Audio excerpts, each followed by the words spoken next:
بسم اللہ الرحمن الرحیم۔ السلام علیکم محترم ناظرین۔ اللہ رب العالمین نے قرآن مقدس میں ارشاد فرمایا، خبیث عورتیں خبیث مردوں کے لیے اور خبیث مرد خبیث عورتوں کے لیے ہیں۔ سورہ نور آیت نمبر 26۔ قرآن مجید کی اس آیت کریمہ میں جن خبیث عورتوں کا ذکر کیا گیا ہے ان میں سر فہرست ایک جمیل بنت حرب بنت امیہ بن عبد شمس بھی تھیں۔ یہ تاریخ میں جمیل کے نام سے جانی جاتی ہے اور ابو لہب مردود کی بیوی ہونے کے ناطے سے حضور نبی کریم صلی اللہ علیہ وآلہ وسلم کی چچی لگتی تھی۔ جہاں ابو لہب حضور صلی اللہ علیہ وآلہ وسلم کی عداوت میں بہت آگے نکل گیا تھا، وہیں اس کی بیوی پیغمبر خدا کو ایذا رسانی پہنچانے میں ابو لہب کے ہر عمل میں اس کی معاون اور مددگار ہوتی تھی۔ حقیقت میں یہ ایسی نیچ ذہنیت کی مالک تھی کہ اسلام دشمنی میں تمام مشرکین خواتین کو بھی پیچھے چھوڑ چکی تھی۔ اس نے نہ صرف حقائق کو مسخ کرنے اور فتنہ انگیزی پھیلانے کے منصوبے بنائے بلکہ عملاً ان منصوبوں کی کامیابی کے لیے کوششیں بھی کرتی تھی۔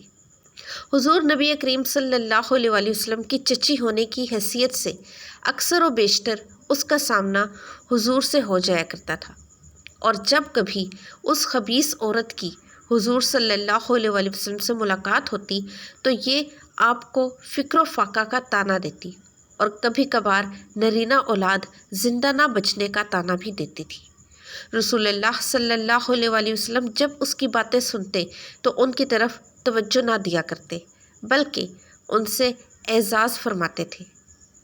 جمیل کو حضور صلی اللہ علیہ وآلہ وسلم کی اس عادت سے سخت نفرت تھی، کیونکہ وہ تو باتیں ہی اس لیے بناتی تھی کہ حضور صلی اللہ علیہ وآلہ وسلم اس کو جواب دیں، مگر جب پیغمبر خدا اس کی باتوں سے اعراض فرماتے تو اسے بہت غصہ آتا، جس کی وجہ سے وہ آپ کو ایذا رسانی پہنچانے کی نت نئے طریقے آزماتی۔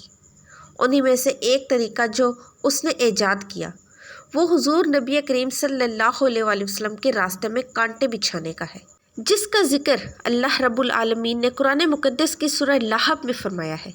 بظاہر جمیل کی حضور نبی کریم صلی اللہ علیہ وآلہ وسلم کے ساتھ عداوت کی بہت سی وجوہات ہو سکتی ہیں، جن میں سے سر فہرست تاج نبوت بھی ہے، یا شاید حضور صلی اللہ علیہ وآلہ وسلم کی برادری بنی ہاشم اور جمیل کی برادری بنی امیہ کے درمیان قریش میں سیادت و قیادت کے سلسلے میں چپکلش بھی عداوت کی وجہ ہو سکتی ہے، یا یہ کہ رشتہ داری کی وجہ سے دل میں حسد اور کینہ اور نیچا دکھانے کی وجہ سے عداوت ہو، واللہ عالم۔ لیکن جو بھی ہو، یہ خبیث عورت زہریلے سانپ کی مانند حضور صلی اللہ علیہ وآلہ وسلم کے راستے میں ہر طرف اپنا زہر پھیلاتی تھی اور علل اعلان نبی کریم صلی اللہ علیہ وآلہ وسلم سے عداوت قائم کیے ہوئے تھی۔ یہ بہت جری، بیہودہ اور زبان دراز خاتون تھی اور اپنے ارد گرد کے لوگوں پر بڑا اثر رسوخ رکھتی تھی، اور بظاہر ابو لہب خود بھی اس کے سامنے بے بس نظر آتا تھا۔ یہی وجہ ہے کہ جب مشرکین کی مجلس شورا نے یہ فیصلہ کیا کہ حضور صلی اللہ علیہ وآلہ وسلم کو معاذ اللہ جادوگر مشہور کر دیا جائے تو جمیل اس سے بہت خوش ہوئی اور ابو لہب سے کہنے لگی، لوگوں میں یہ اعلان تم کرو گے۔ چنانچہ رسول اللہ صلی اللہ علیہ وآلہ وسلم کی یہ عادت مبارکہ تھی کہ جب حج کے موسم میں باہر سے آنے والے لوگوں کے ساتھ ساتھ رہتے تھے اور بازار عکاظ، بازار مجنہ اور بازار ذی المجاز میں بھی تشریف لے جاتے تھے، جہاں لوگوں کو دین کی دعوت فرمایا کرتے تھے۔ ان سب جگہوں پر ابو لہب آپ کے پیچھے پیچھے ہوتا اور یہ اعلان کرتے جاتا تھا کہ یعنی تم لوگ اس کی اتباع نہ کرو، یہ جھوٹا صابی ہے، معاذ اللہ، یعنی اپنے آباء و اجداد کے دین کا باغی ہے۔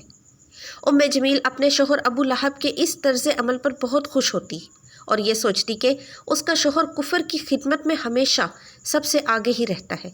جب اس پر بھی دل نہ بھرتا تو اپنے گھر کا کوڑا کرکٹ اٹھاتی اور رسول اللہ صلی اللہ علیہ وآلہ وسلم کے گھر کے دروازے پر پھینک دیتی۔ لیکن قربان جائیں نبی رحمت للعالمین کے صبر اور برداشت کے، آپ وہ کوڑا اپنے دست مبارک سے ہٹا دیتے اور فقط اتنا فرماتے، اے بنی عبد مناف، پڑوسی کے ساتھ یہ کیسا برتاؤ کر رہے ہو؟ الغرض جمیل حضور صلی اللہ علیہ وسلم کی دشمنی میں ہمیشہ پیش رہتی تھی اور آپ کو ایذا پہنچانے کا کوئی موقع ہاتھ سے نہ جانے دیتی تھی۔ یہاں تک کہ مفسرین کرام لکھتے ہیں کہ اگر دشمنی کے اعتبار سے دیکھا جائے تو یہ طے کرنا مشکل ہے کہ دونوں میاں بیوی میں سے کون رسول اللہ صلی اللہ علیہ وسلم کا بڑا دشمن تھا، ابو لہب یا اس کی بیوی۔ چنانچہ حضرت اسماء رضی اللہ عنہ بیان کرتی ہیں، جب سورہ لہب نازل ہوئی تو جمیل بپھری ہوئی رسول اللہ صلی اللہ علیہ وسلم کی تلاش میں نکلی۔ اس کے ہاتھ میں مٹھی بھر پتھر تھے اور وہ حضور صلی اللہ علیہ وسلم کے ہجوم میں اپنے ہی ساتھ کچھ اشعار پڑھتی جاتی تھی۔ جب بیت اللہ شریف پہنچی تو وہاں حضور صلی اللہ علیہ وسلم حضرت ابو بکر کے ہمراہ تشریف فرما تھے۔ حضرت ابو بکر نے جب جمیل کو یوں اپنی طرف بڑھتے دیکھا تو حضور صلی اللہ علیہ وسلم سے عرض کیا، یہ آ رہی ہے اور مجھے اندیشہ ہے کہ آپ کو دیکھ کر یہ کوئی بےہودگی کرے گی۔ حضور صلی اللہ علیہ وسلم نے فرمایا، یہ مجھ کو نہیں دیکھ سکے گی۔ چنانچہ ایسا ہی ہوا۔ جب جمیل آپ کے پاس پہنچی تو حضور صلی اللہ علیہ وسلم کے وہاں تشریف فرما ہوتے ہوئے بھی وہ آپ کو نہ دیکھ سکی اور حضرت ابو بکر سے کہنے لگی، کہاں ہے تمہارے صاحب؟ میں نے سنا ہے کہ انہوں نے میری ہجو کی ہے۔ حضرت ابو بکر نے کہا، اس گھر کے رب کی قسم، انہوں نے تو تمہاری کوئی ہجو نہیں کی۔ جمیل نے یہ سنا اور بڑبڑاتی ہوئی واپس لوٹ گئی۔ حضرت ابو بکر کا یوں فرمانا اس لیے تھا کہ یہ الفاظ حضور صلی اللہ علیہ وسلم کے نہیں تھے، بلکہ یہ تو فرمان خدا عز و جل تھا۔ تو اگر تم یہ کہنے والے کو تلاش کر رہی ہو تو پھر خدا کو تلاش کرو۔ مفسرین کرام میں سے حضرت عبداللہ بن عباس رضی اللہ عنہ، ابن زید، سحاق وغیرہ کا کہنا ہے کہ یہ خبیث عورت راتوں کو کانٹے دار جھاڑیاں لا کر حضور صلی اللہ علیہ وسلم کے راستہ میں بچھایا کرتی تھی، جبکہ قتادہ، اکرمہ، حسن بصری، مجاہد اور حضرت سفیان ثوری رضی اللہ عنہ وغیرہ کا کہنا ہے کہ وہ کانٹے لا کر نہیں بچھاتی تھی، بلکہ یہ الفاظ بطور محاورہ استعمال ہوتے ہیں، کیونکہ عرب میں ایسے شخص کو جو ادھر کی بات ادھر لگا کر فساد کی آگ بھڑکانے کی کوشش کرتا ہے اسے لکڑیاں ڈھونے والا کہتے ہیں، اور ابو لہب کی بیوی کا تو کام ہی یہی تھا۔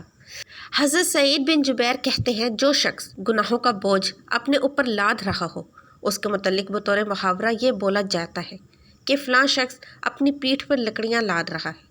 یوں بعض مفسرین نے اس کا ترجمہ یوں بھی کیا ہے کہ آخرت میں جمیل اس آگ میں لا لا کر لکڑیاں ڈالتی رہے گی جس میں اس کا شوہر ابو لہب جل رہا ہوگا۔